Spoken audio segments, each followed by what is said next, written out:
Hay noches en las que te preguntas si lo que construiste durante todos estos años significa algo. Si el trabajo, la familia, las decisiones que tomaste, las cosas que dejaste atrás, si todo eso tuvo algún sentido real.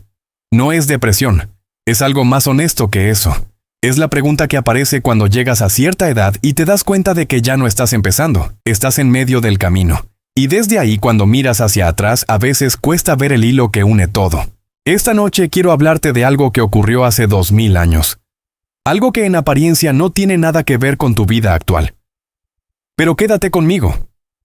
Porque lo que pasó en una colina a las afueras de Jerusalén 40 días después de la resurrección de Jesús tiene todo que ver con esa pregunta que llevas dentro. El libro de los Hechos de los Apóstoles es un documento extraordinario. Lo escribió un médico llamado Lucas alrededor del año 60 después de Cristo. No es teología abstracta. Es un reportaje. Lucas estaba reconstruyendo los orígenes. ¿Cómo empezó todo esto que hoy llamamos cristianismo? ¿Cómo un grupo de hombres y mujeres asustados en Jerusalén se convirtieron en un movimiento que cambió el mundo conocido en una sola generación? Si tú hubieras nacido dentro de 100 años y quisieras saber cómo empezó la iglesia cristiana, tendrías que volver a este texto. Hechos capítulo 1. Aquí está todo. El nacimiento, los primeros pasos, los primeros errores, las primeras decisiones. Lucas empieza el libro recordando lo que había escrito antes en su evangelio. Le dice a un hombre llamado Teófilo que en el primer libro había contado todo lo que Jesús comenzó a hacer y a enseñar hasta el día en que fue llevado al cielo. Después de su muerte y resurrección, Jesús se apareció vivo a sus discípulos durante 40 días. Les habló del reino de Dios, les dio instrucciones y entonces algo que nadie esperaba. Imagina la escena. Están reunidos. Jesús está con ellos. De pronto les dice que no se vayan de Jerusalén, que esperen la promesa del Padre, el bautismo del Espíritu Santo que vendría en pocos días. Los discípulos no entienden del todo. Hacen la pregunta que cualquiera de nosotros habría hecho. Señor, ¿es ahora cuando vas a restaurar el reino a Israel? Ellos querían fechas.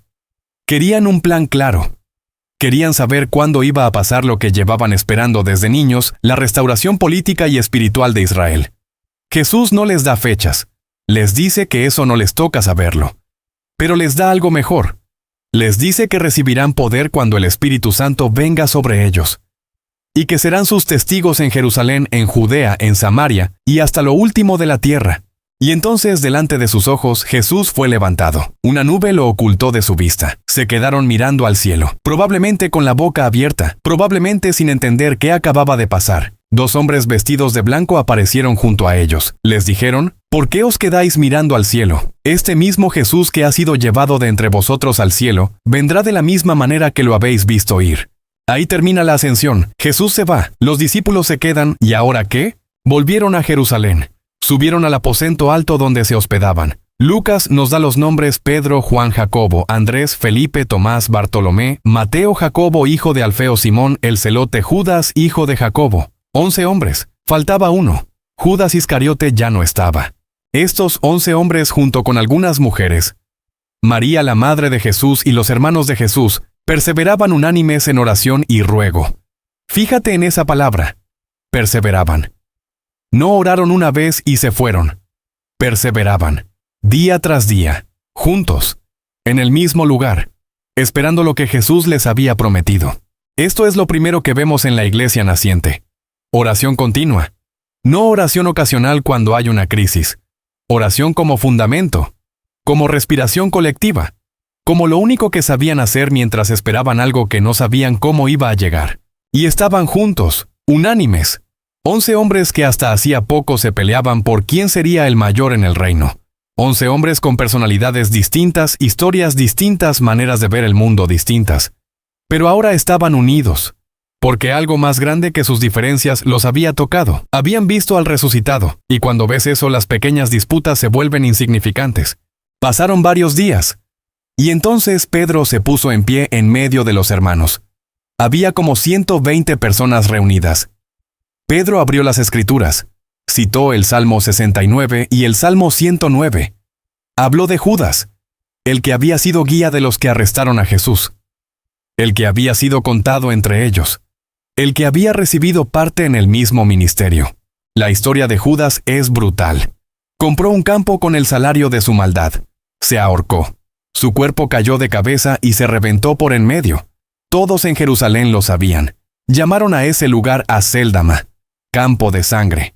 Pedro no lo dice con odio, lo dice con tristeza. Judas había estado ahí desde el principio, había caminado con Jesús, había visto los milagros, había escuchado las enseñanzas, pero al final eligió 30 monedas de plata por encima de todo eso. Eligió el dinero, eligió la traición. Y cuando se dio cuenta de lo que había hecho, en lugar de arrepentirse y volver, eligió el suicidio.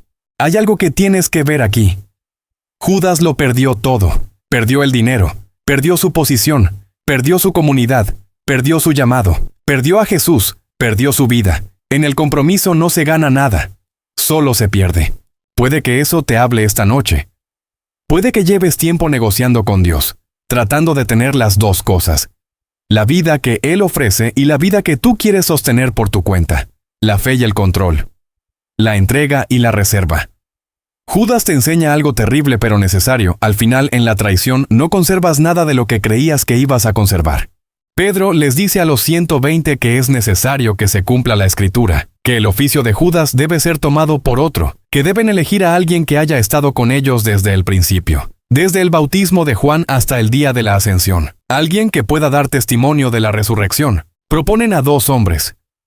José, llamado Barsabás, que tenía por sobrenombre Justo, y Matías, 2 nombres que nunca habías escuchado antes.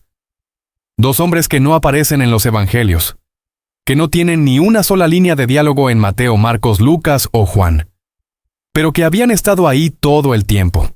Ahí está la imagen más poderosa de este pasaje. Matías y Justo no eran famosos, no tenían plataforma, no tenían seguidores, nadie los conocía fuera de ese círculo pequeño, pero cuando se necesitó a alguien para ocupar el lugar de un apóstol, ellos estaban listos, porque habían sido fieles.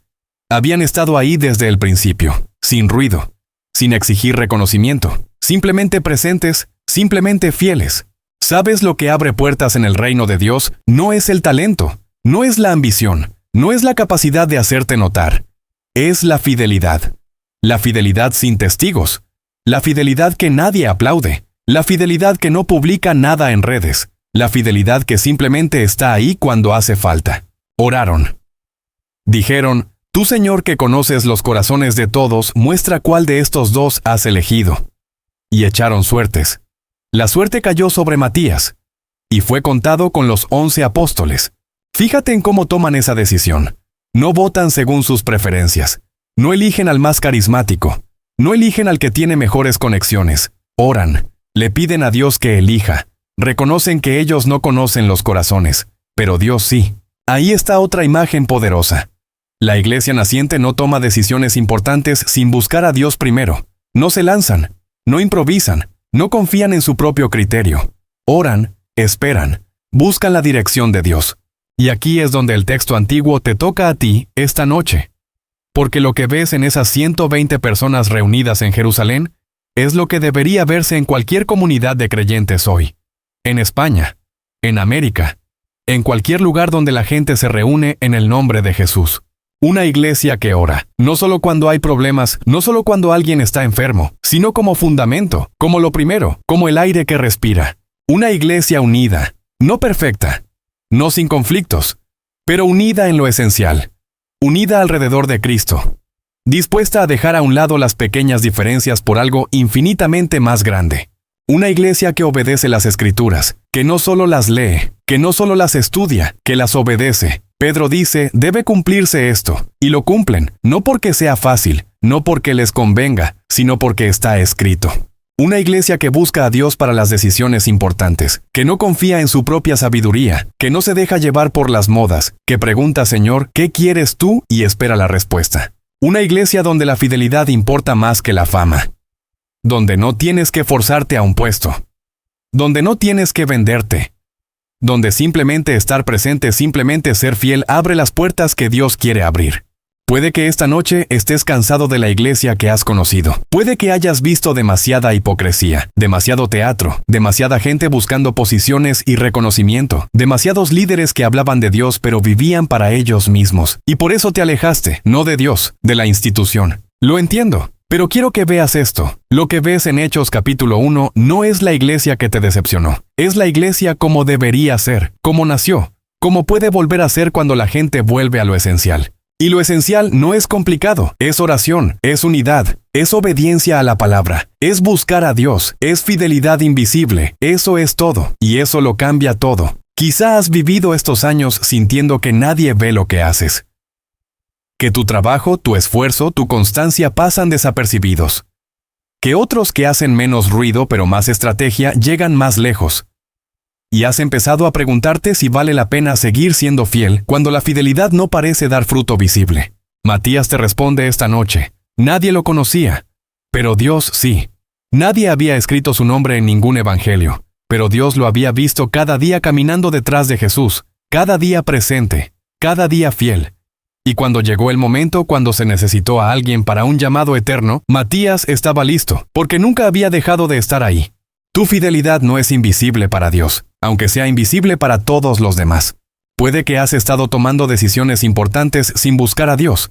Decisiones de trabajo, decisiones de relaciones, decisiones económicas, decisiones que afectan tu futuro y el de los que amas, y las has tomado confiando en tu propio juicio, en tu experiencia, en lo que te parece lógico, y algunas han salido bien y otras no tanto, y ahora estás en un lugar donde no sabes muy bien qué hacer a continuación.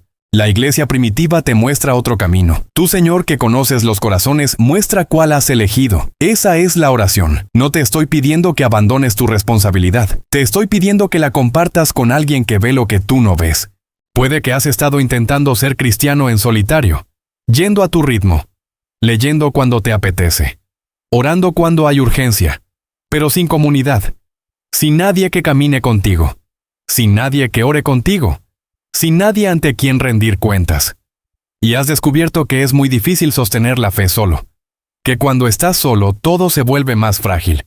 Los 120 estaban juntos, no separados, no cada uno en su casa haciendo su espiritualidad privada.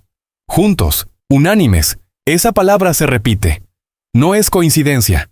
La fe cristiana nunca fue diseñada para vivirse en solitario. Quiero que veas algo más antes de terminar. Quiero que veas la diferencia entre Judas y Matías. Los dos empezaron en el mismo lugar. Los dos conocieron a Jesús. Los dos caminaron con él. Pero uno eligió el dinero y el otro eligió la fidelidad. Uno eligió traicionar cuando le convino, y el otro eligió permanecer cuando no había ninguna razón visible para hacerlo. Y al final uno lo perdió todo, y el otro recibió un llamado eterno.